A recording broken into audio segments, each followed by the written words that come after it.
Sir, Kundan Global school और Kundan Green Valley school में corona काल के दौरान आप क्या एहतियात बरत रहे हैं क्लास लगाने के दौरान? सर मैं बिल्कुल सबसे पहले मैं पॉजिटिव न्यूज़ के व्यूअर्स को नमस्कार कहना चाहूँगा और मैं विनोद जी के क्वेश्चन को इस तरीके से बताऊँगा कि कोरोना कोविड टाइम में स्कूल बहुत ज़्यादा एहतियात बरत रहे हैं। हमारा स्कूल स्पेशली हम फोकस हमारा यही रहता है कि बच्चे की सेफ्टी और security is the first priority. और हमारी पेरेंट्स को भी एक अवेयरनेस प्रोग्राम हम ऑनलाइन देते रहते हैं टाइम टू टाइम कि कैसे वो घर पर भी बच्चों को सेफ रखें, क्योंकि बच्चा काफ़ी टाइम घर पे व्यतीत करता है। तो हमारी कोशिश होती है कि घर पे भी बच्चा सेफ रहे और स्कूल में भी रहे। टीचर्स के लिए भी हम सारा अवेयरनेस प्रोग्राम ऑनलाइन कंडक्ट कराते हैं कि कोई भी टीचर लापरवाही ना बरते। और हमारी कोशिश रहती है कि बच्चा जब हमारे पास आ रहा है तो पूरा सेफ हैंड्स में आए। और यहाँ से हम जो बच्चे समझदार हैं और जो समझते हैं बच्चे, उन बच्चों को हमारी पूरी कोशिश होती है कि उनको भी हम बताएं कि how they have to use their mask को कैसे यूज़ करना है, सैनिटाइजेशन कैसे होनी है और कैसे कैसे उन्हें अपने आप को कोविड के नियमों का पालन करते हुए भी अच्छी शिक्षा ग्रहण करनी है। सर, सिटिंग प्लान मतलब किस तरीके से जो बच्चों को आप बिठाने का कार्य करें स्कूल के अंदर क्लास में, जी वो किस तरीके से? सर, सिटिंग प्लान तो ऑलरेडी गवर्नमेंट ने कई बार हमें प्रोवाइड किया है। तो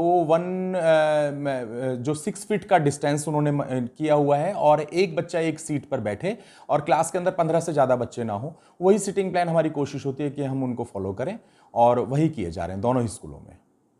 तो हमारी कोशिश यहाँ ये रहती है कि जो बच्चे स्कूल जब चले जाते हैं तो हम क्लासरूम्स को भी सैनिटाइज कराएं, सारी स्कूल बिल्डिंग को सैनिटाइज कराएं। कोई अंदर एंट्री कर रहा है तो उसको सैनिटाइजेशन प्रॉपर हो, मास्क वगैरह बच्चों के और सभी जो भी आने वाले लोग हैं उनके देखे जाएं और बिल्डिंग को बार बार सैनिटाइज कराया जाए ताकि अगर कोई छोटा मोटा वायरस है भी तो वो रिमूव हो जाए। और इसी तरीके की जो गवर्नमेंट की अदर गाइडलाइंस भी हैं उनको डेली हम फॉलो करने का प्रयास करते हैं। सर, कोरोना काल के चलते हुए जी आज अभिभावक और स्कूल में एक गैप बन करके रह गया है। जी गैप का कारण है सिर्फ आर्थिक कारण, जी पैसे की कमी। जी लेकिन ये गैप कब कम होगा? जी, बहुत अच्छा क्वेश्चन आपने विनोद जी किया है और मैं इस क्वेश्चन का आंसर ऐसे कहना चाहता हूं सर कि कोरोना था और अब धीरे धीरे ये जा रहा है और आपने और अभिभावकों ने लाइफ टाइम काम करना है। तो कुछ स्कूल्स को भी सोचना चाहिए कि अगर कोई अभिभावक, कोई पेरेंट्स, अगर हमारा मान लीजिए किसी फाइनेंशियल क्राइसिस में है या किसी कारण से वो ऐसी कंडीशन में आ गया है कि जो वो उतनी पेमेंट नहीं कर पा रहा है, तो we can fix its in instalment. और अगर इंस्टॉलमेंट में भी संभव नहीं है तो थोड़ा बहुत अगर डिस्काउंट देकर के पेरेंट्स और मैनेजमेंट के बीच में अगर अच्छी म्यूचुअल अंडरस्टैंडिंग बन रही है तो उसे बना लेना चाहिए, क्योंकि यही वो पेरेंट्स हैं जो आने वाले 12 साल भी आपका साथ देंगे। सर, कुंदन ग्लोबल स्कूल और कुंदन ग्रीन वैली स्कूल जी दोनों ने कोरोना काल के बीच किस तरीके से अभिभावक का साथ दिया है? जैसे कि फीस को लेकर हम बात करें, जी, क्योंकि जी। कहीं ना कहीं मार्केट में अलग अलग तरीके के अफवाह है कि स्कूल संचालक मनमानी कर रहे हैं, जी फीस के लिए दबाव डाल रहे हैं। जी जी तो आप कहाँ खड़े हुए इसमें? जी जी नहीं, बिल्कुल आपका सही क्वेश्चन। देखिए सर, मनमानी करने वाली तो कोई बात ही नहीं होती। मनमानी करने की बात तब होती है जब कोई स्कूल बीच में कोई अपने फंड्स को क्रिएट करता है, बढ़ाता है। लेकिन जहां तक मैं समझता हूं किसी स्कूल ने पूरे फरीदाबाद के अंदर ऐसा कभी किया नहीं है।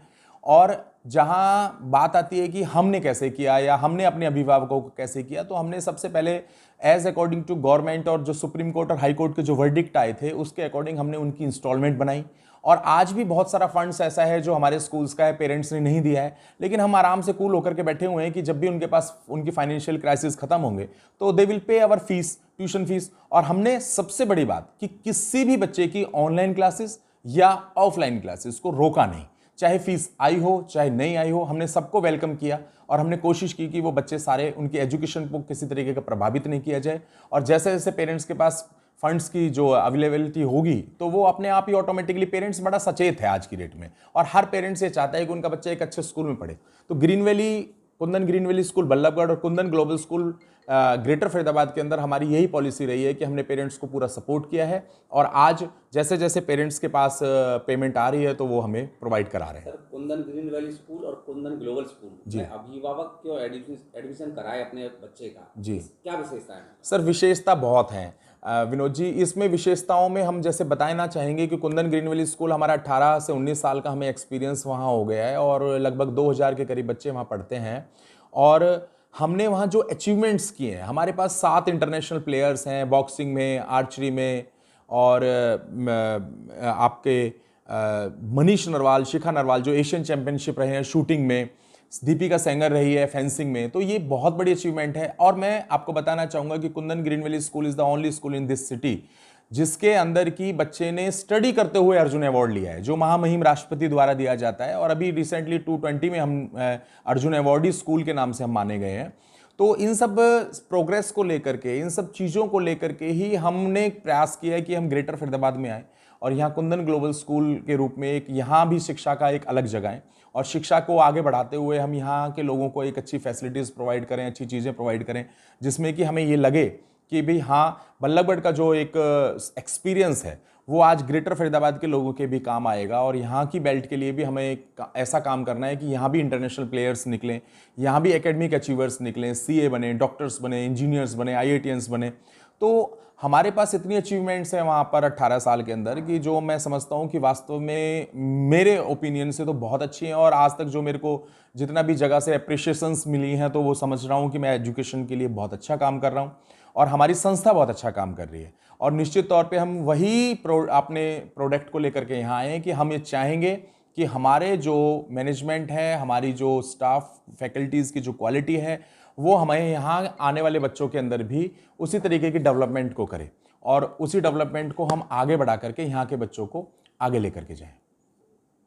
सर, आज एक प्रमुख सवाल ये है, कोरोना काल जैसी बीमारी भविष्य में भी दोबारा आ सकती है जी, किस तरीके से हम डिजिटल एजुकेशन दे सकते हैं? और एक तरफ सरकार कहती है कि डिजिटल इंडिया बन चुका है, जी, क्या आप मानते हैं कि डिजिटल एजुकेशन के लायक आज हम हैं, हिंदुस्तान है? जी, बहुत ही उम्दा क्वेश्चन आपने किया है सर और मैं इस बात को ऐसे समझता हूँ कि सरकार चाहती है डिजिटल एजुकेशन हो, हम भी चाहते हैं डिजिटल एजुकेशन हो, लेकिन फाइनली इसमें ना कुछ परेशानियाँ भी हैं, वो उन्हें सरकार को और हमें मिलकर के जल्दी से जल्दी दूर करना होगा। लाइक कि मैंने ये देखा है, इन दिनों ही हमें पता चला है कि बहुत जगह ऐसी है जहाँ नेटवर्क प्रॉब्लम होती है। आज हम बात तो 4G 5G की कर रहे हैं, लेकिन मैं समझता हूँ जहाँ 2G और 3G भी नहीं चलते हैं। और आप यकीन नहीं मानेंगे, आप पर्सनली अपने तौर पे इस बात को सर्वे कीजिएगा कि हमारे नियर बाई में भी कुछ विलेजेस ऐसे हैं जहां की सिंगल नेटवर्क तक नहीं आता है आज की डेट में भी। तो पॉसिबल नहीं है कि हम पूरा डिजिटलाइजेशन और बहुत जल्दी टाइम में कर पाएं। इसके लिए हमें थोड़ा सा प्रयास करने होंगे, थोड़ा सा हमें वेट करना होगा। और यहाँ एक सबसे बड़ी समस्या हमने सर कोविड टाइम में देखी है, वो ये है कि पेरेंट्स के पास बच्चे 2 हैं लेकिन मोबाइल फोन्स 1 है और अगर वो दूसरा परचेज कर रहे हैं तो उनकी कैपेसिटी नहीं है। तो उस केस में भी डिजिटलाइजेशन में हमें परेशानी हो सकती है। आने वाले समय में हमने फेस किया है कि 2 बच्चे हैं, अलग अलग टाइम में क्लासेस ले रहे हैं, एक ही फ़ोन से ले रहे हैं, पेरेंट्स ने अपना फ़ोन दे रखा है, उनके काम धंधे में वो जो फ़ोन यूज़ करते थे उसमें उन्होंने परेशानियों का अनुभव किया है।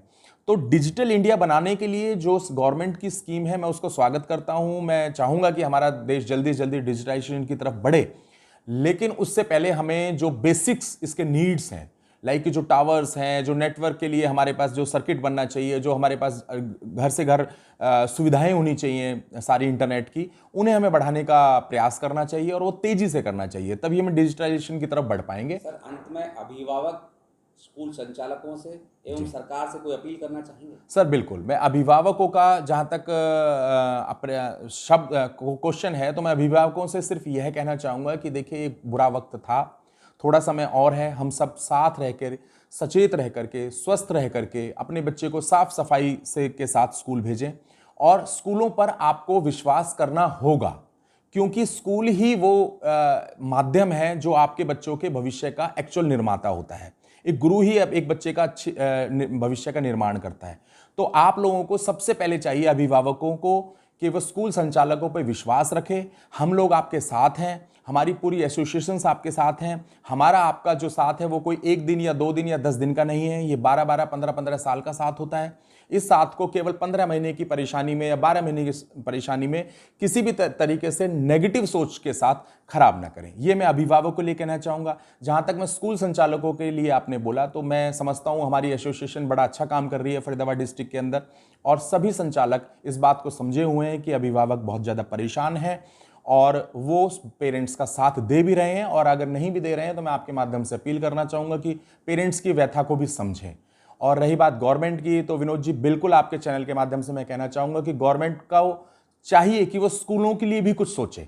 स्कूल आज की डेट में जो सबसे ज़्यादा कोविड-19 के शिकार हुआ है, जो कोरोना का शिकार हुआ है, वो स्कूल हुआ है, क्योंकि स्कूल 12-12 महीने बंद हुए हैं। बच्चों की एजुकेशन बहुत ख़राब हुई है, बच्चों के घर बैठ कर के एजुकेशन पे, आंखों पे बहुत दुष्प्रभाव बन रहा है। तो गवर्नमेंट को चाहिए कि स्कूल को किसी भी तरीके की हर संभव मदद करे, और जो स्कूल संचालक हैं उनकी भी कंडीशंस बहुत ज़्यादा ख़राब है, तो उन्हें चाहिए कि वो स्कूलों के प्रति किसी भी तरीके की जो स्कीम्स है उनको लॉन्च करे या मदद करे और एटलीस्ट उनकी बातों को सुने। तो मैं बस आपके माध्यम से ही कहना चाहूँगा, बाकी हमें लगता है कि हम सब साथ रहेंगे तो बहुत अच्छा हो जाएगा।